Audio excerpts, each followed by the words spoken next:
So here I am down on the Eber Ward, a beautiful wooden steamer, bulk and package freighter on the Lake Michigan side of the Straits of Mackinac. The Eber Ward was built in 1888 and sank in April of 1909. She sits at a depth of between 110 and 140 feet, and she sank with one lifeboat and at the cost of 5 crew members' lives. Here I am descending down at her bow on the port side of the wreck.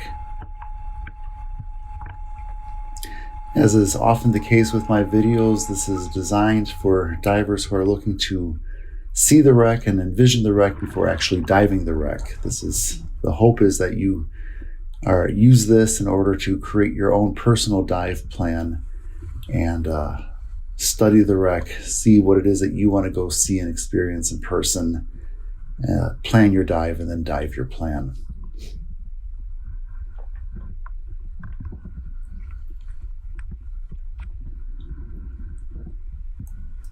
Here you can see that there's a bathtub sitting off the bow of the ship on the port side.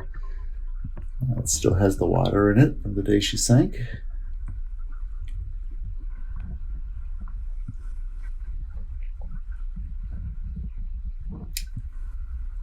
And what's going on here is that I am trying to get to a piece of gear that had gotten caught up on another piece of my gear, of my system, as I entered the water, and kind of got trapped between a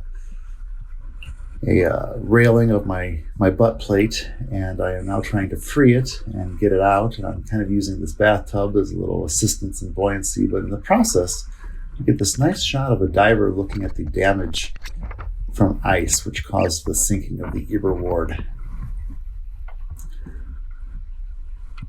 Probably should have edited this video out, but I think it's important that you see that mistakes happen or just incidents occur, minor as this one was, and you just have to deal with it underwater.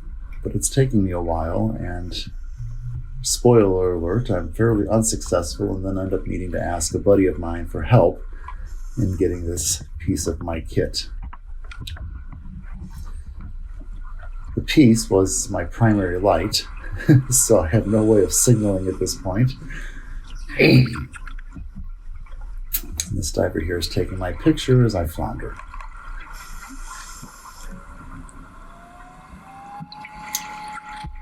I did do this dive on a DPV so that I could make my way around her more quickly.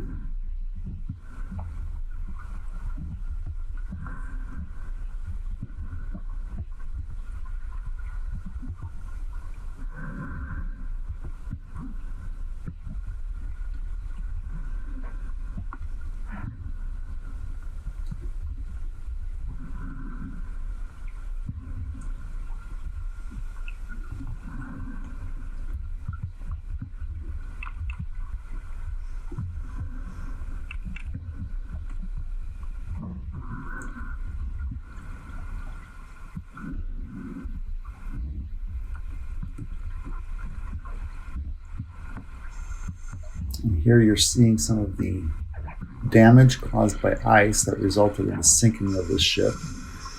It is reported that she went down in about 10 minutes, that the crew were boarding the lifeboats as quickly as possible as she sank. One of the lifeboats got off, but the other got caught up on part of the ship, and that ship dragged that second boat down with her. There were multiple people on that in that lifeboat, and most of them are rescued, but as I said, 5 crew people lost their lives on this wreck and this sinking. There's the damage from the ice. You can just see how it tore open into the side of this wooden steamer.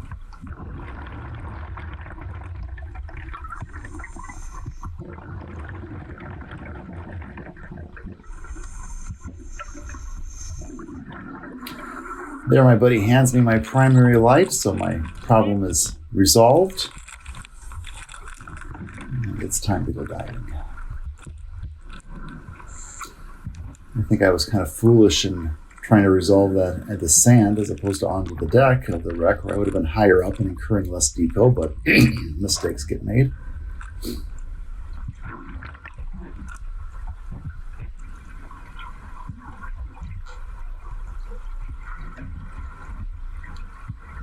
Just look how ice tore into her.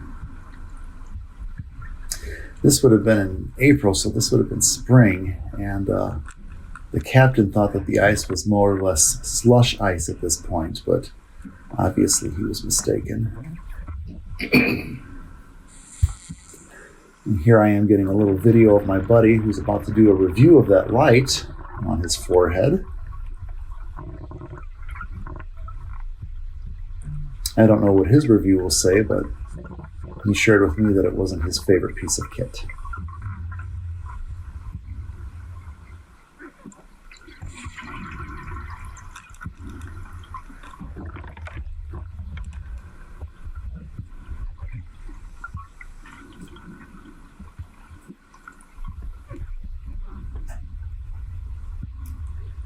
So one of the unique things on the Eber Ward is right here, this mushroom anchor. It sits right at the bow of the ship on the port side, and looks like a ball in this angle, but either on this shot or a little later in this video, you're going to see the other side of it, and lo and behold, it looks like a mushroom. It's apparently fairly unique to this wreck, this type of anchor, so if you're going down on the Eber Ward, it's certainly something you may want to check out. It's right above the ice damage, closer to the deck of the ship than the sand, so you're not as deep as you might be otherwise on this wreck.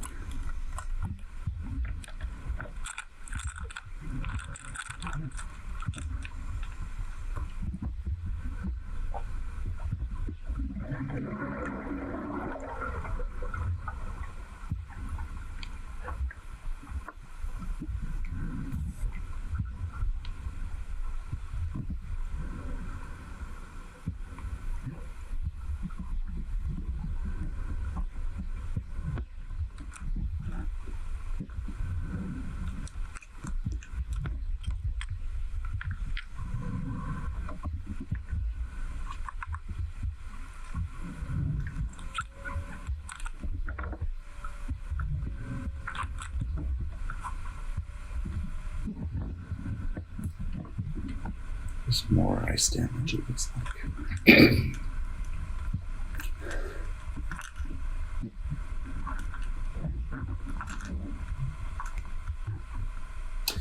So this is my second dive on the Eber Ward.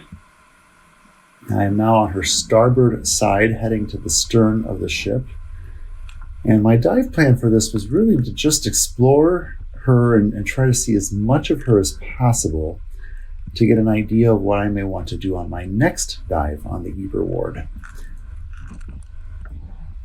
I wanted to see if there was something interesting, and I was doing that both during the dive itself, but that's part of the reason why I video these dives, is so that I can go back and watch them and see if there's something that I missed and create my next dive plan.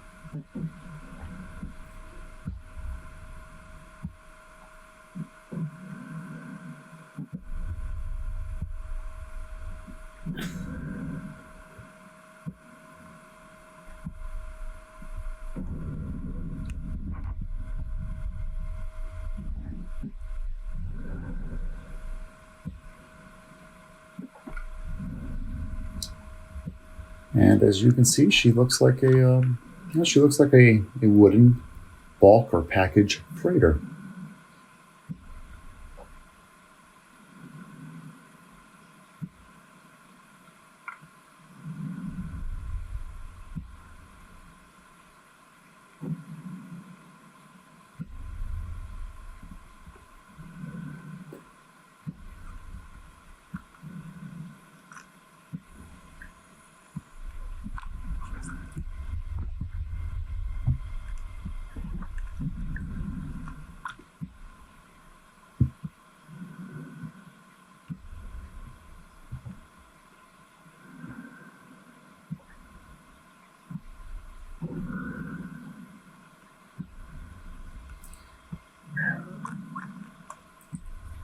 As I'm doing this part of the dive, I'm thinking to myself, I'm not sure this was the best use of my time, but it is valuable to see what you're experiencing and help come up with plans for the next dive.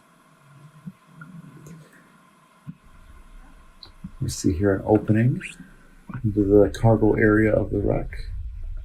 And we're going to get into there in a bit.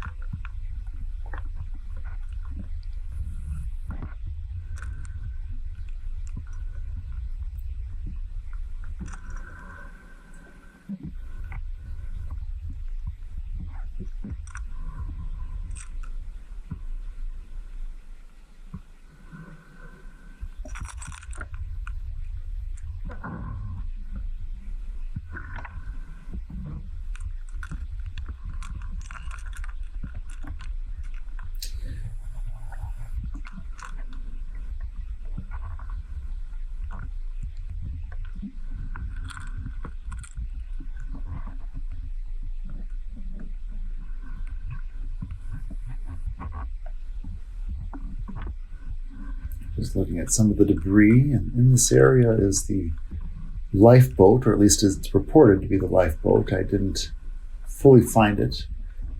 I also didn't look for it that closely, which was a regret of this dive. I wish I would have spent more time looking for that lifeboat and the funnel, both of which apparently are on the starboard side.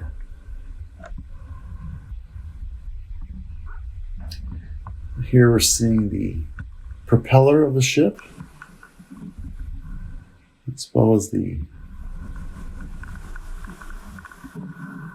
the propeller.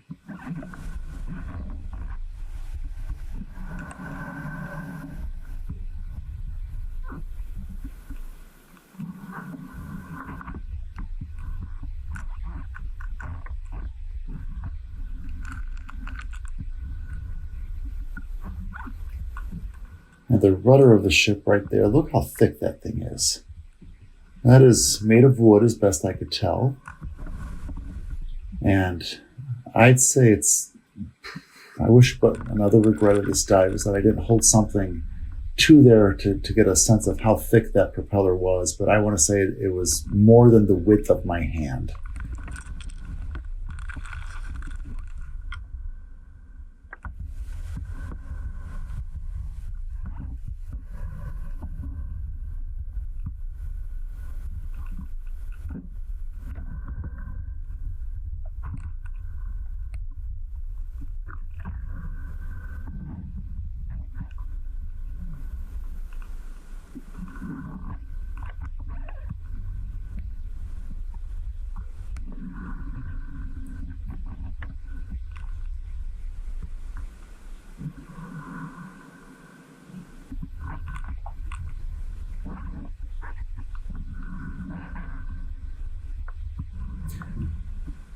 I'll link to my first dive on the Eber Ward in the notes below.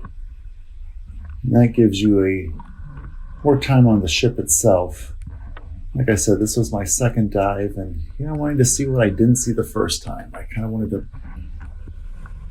see the deck and the cargo area more the first time on her, and this time I'm seeing what did I miss, and just looking for interesting tidbits, pieces of cargo maybe, or debris field area.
Of course, if you find any interesting artifacts on a shipwreck, in the Great Lakes, you need to leave them where you find them, enjoy them, take pictures all you want.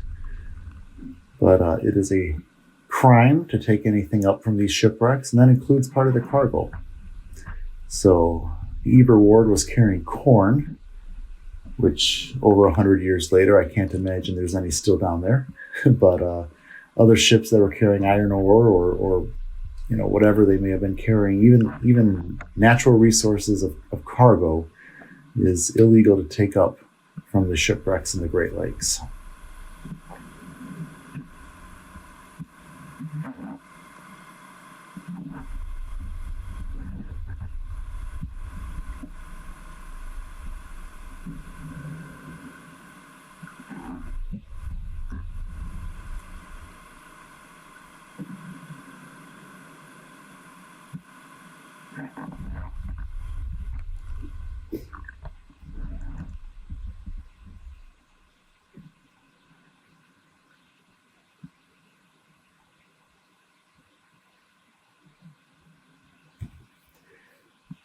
And here I am, just closer to the bottom than the deck, running along the port side of the Eber Ward, just looking for something interesting.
Once again, you're getting a view, especially with that big bright light, of just how the ice just ripped into her. And I didn't see a lot of ice damage on the rest of the hull of the ship, just kind of right up here at the bow. But that was enough to sink her in what is reported to be about 10 minutes' time.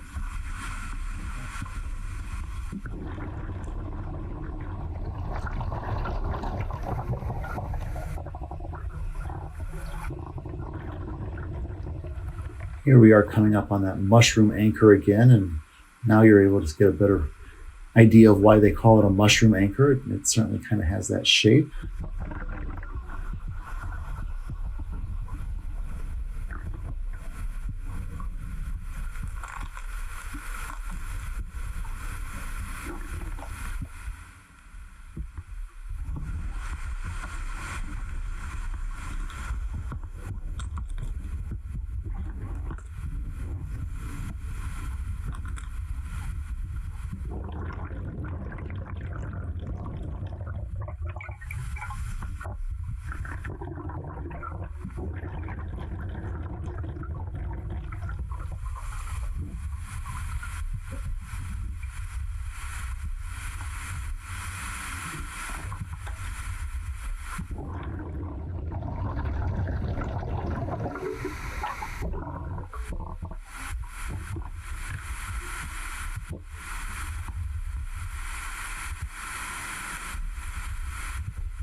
Here on the starboard side is another anchor, more of a traditional design that you're probably more accustomed to seeing. It's kind of upside down and hanging off the edge of the ship, just kind of caught there on the railing, it looks like. It'd be interesting to know how much longer that anchor stays in this position and at what point it falls down to the sand.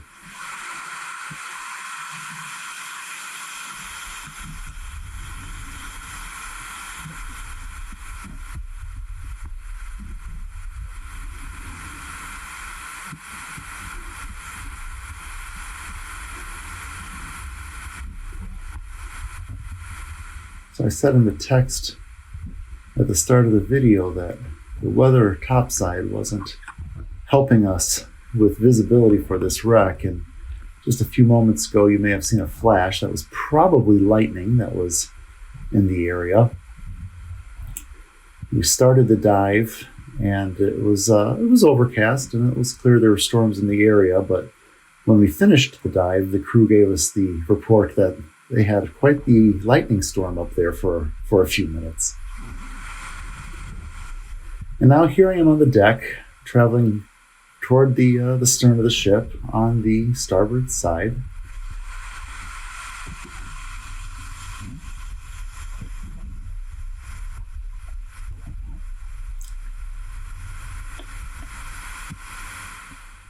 We saw a bathtub a few moments ago, and maybe that was a toilet. I can't remember which one we've seen and which one we're going to be coming upon. But according to Chris Cole's book, 100 Best Great Lakes Shipwrecks Volume 2, divers had brought in the bathtub and the toilets up from the cargo area and put them on the deck. I'm not sure I understand the reason for that, but they did. And our boat captain said that divers like to get a picture of them on the toilet. And unfortunately, what has happened over time is, without thinking about it, as they get up, their tank bangs against the toilet and cracks it and causes problems. So I'm not even sure it's the original toilet, to be honest. You'll see me touch the wreck every so often. I just like putting my hands on this pieces of history. Some can argue that that's a no-no on my part, but I do it anyway. And I just enjoy touching history. And at the same time, you need to be careful not to damage it. I try to walk that line.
Eber Ward is just over 210 feet long, so the DPV is helping me make my way through this, around the ship, much more quickly than I would have if I was finning. DPVs are also a lot of fun to use, but you need to be careful. It's easier to get yourself in trouble more quickly by using them.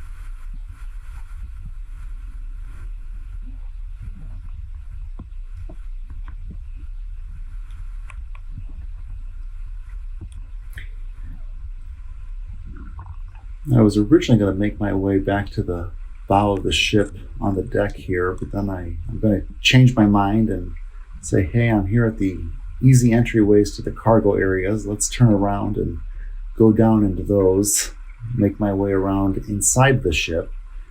And then I'll come back out and make my way back to the anchor line here on the deck so that you see all of it.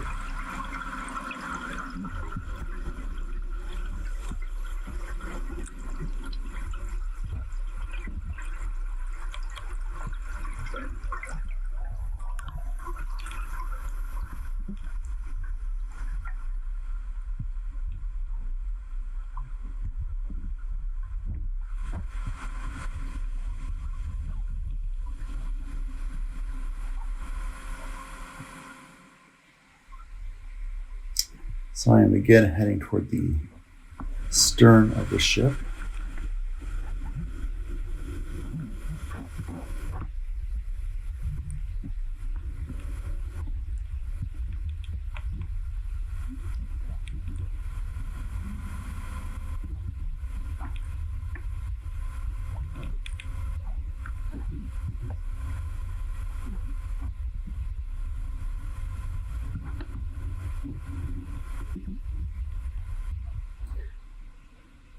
What I enjoy most about diving these shipwrecks is just thinking about the sailors who were on them and connecting with history and people and in a physical way, which is part of why you'll see me touch the wreck every now and again. It's often somewhere where someone was likely to put their hands on their day-to-day job. And it's my opinion that even though the men and women who were on the ship, and there was one woman, she was the wife of one of the sailors, lived over 100 years ago. I have more in common with them than I have differences with them. You know, our day-to-day lives certainly looked very different, but the desire to care for your family, to laugh, to eat well, to do things that are fun, to work hard, these are all things that we have in common. And I enjoy touching things that they touched and just kind of having a connection to them in that way and reminding myself that 100 years later, there's still a lot of similarities to the human experience. What I'm not very good at is knowing the different parts of the ship and the workings of the ship and, is that an engine, or is that a boiler, or is that a what? I don't know. I can offer a good guess. I'm pretty sure that's an engine. Some cool lighting happening right now. But that's why you don't hear me talk about that part of the ship as much. I don't comment on this is what this part of the engine does, or this is what this long rod would have done earlier. You saw a long rod at the rear of the ship that was probably used for steering. But I don't know those parts of the ship well enough to comment on them, which is why I just kind of keep my yap shut until just now.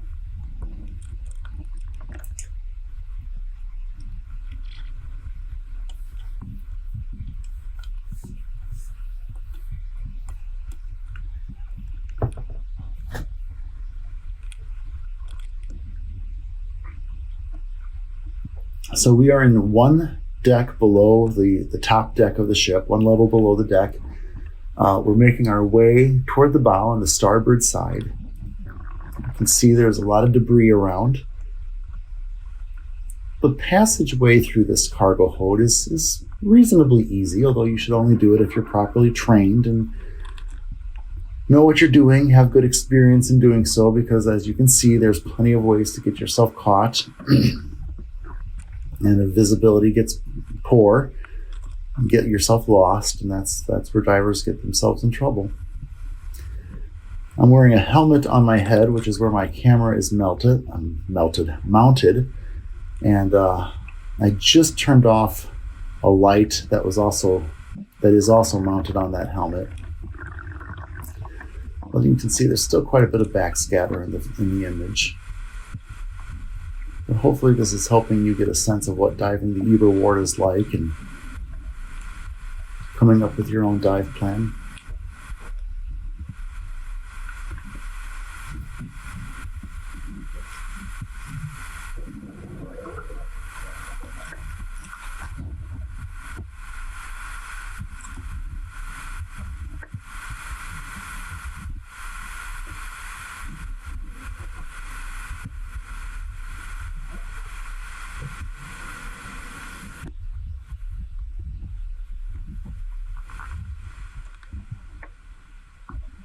Or maybe that's where I just turned off my helmet light. Things have gotten better.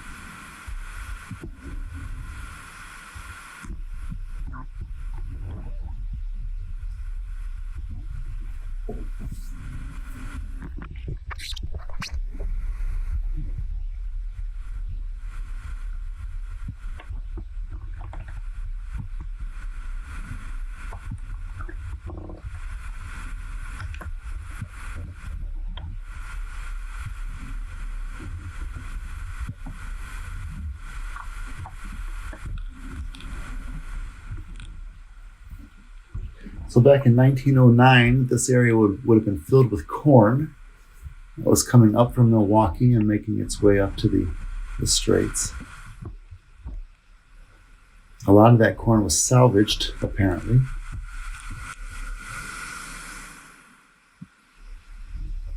According to the research, not because it's missing in the hull. In the hold, excuse me.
Now we're on the port side of the wreck, near the back end of it. And on that first level below the deck, you can see that here the debris is getting a little more restrictive. It was still fairly easy to get through, but it was more restrictive than most of the deck below here.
It is dark inside of this wreck.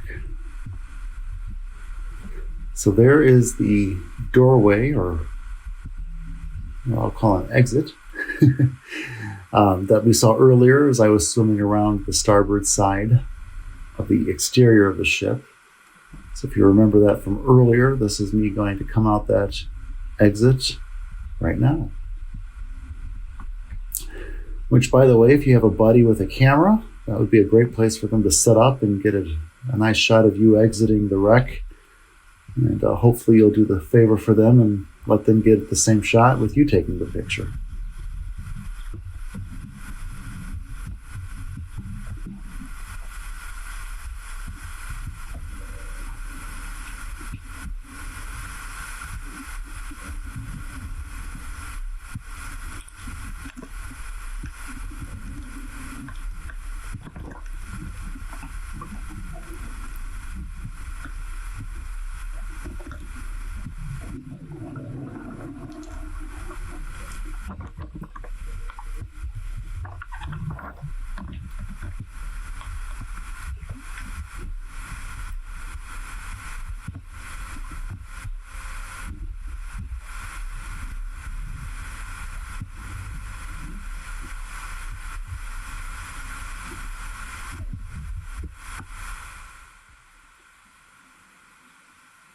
So here we are topside again,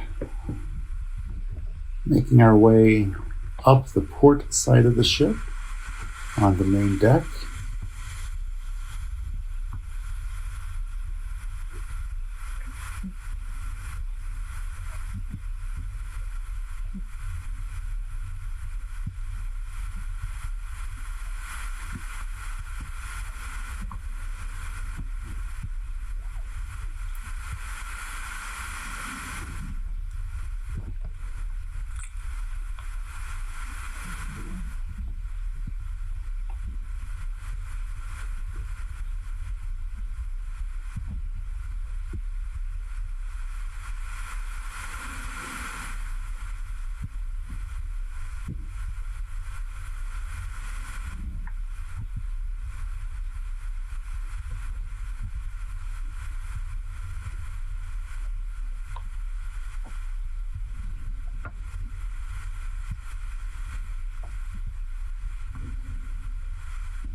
We were originally scheduled to do this dive as a recreational limit, meaning no decompression or minimal decompression. We were going to have a 1 hour runtime.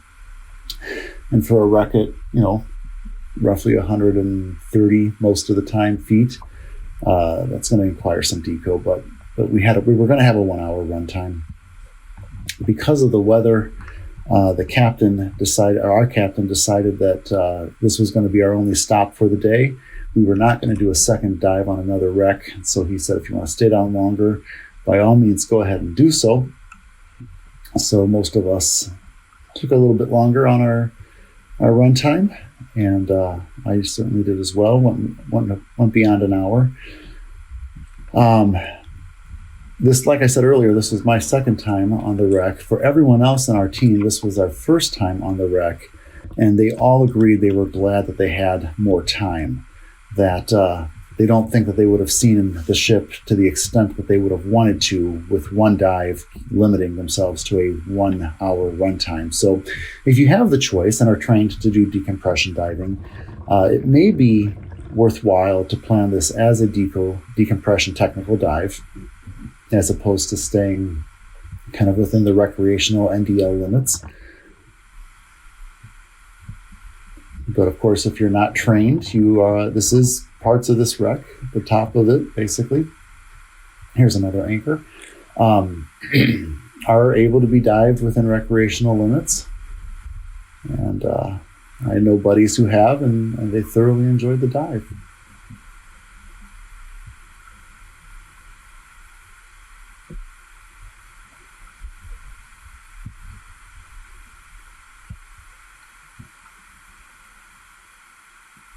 Yeah, I wish they would have left the bathtub and the toilets down on the deck. It would have been interesting to see where those things belonged.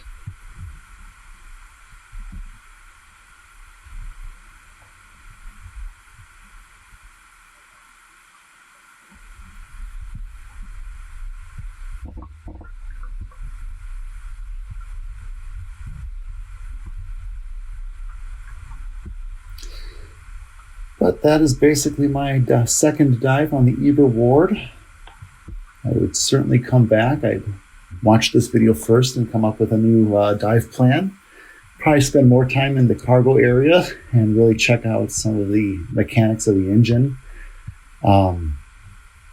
system. We saw some of the drive shafts there running their way along the some of the holes, the openings in the deck. I'd like to check out the smokestack and find that lifeboat that went down with the ship. But that's kind of one of the great things about diving is use this dive to plan your next. You never run out. So I am making my way, putting my gear together in the way that I want it to be as I ascend the anchor line and make my way to do some deco.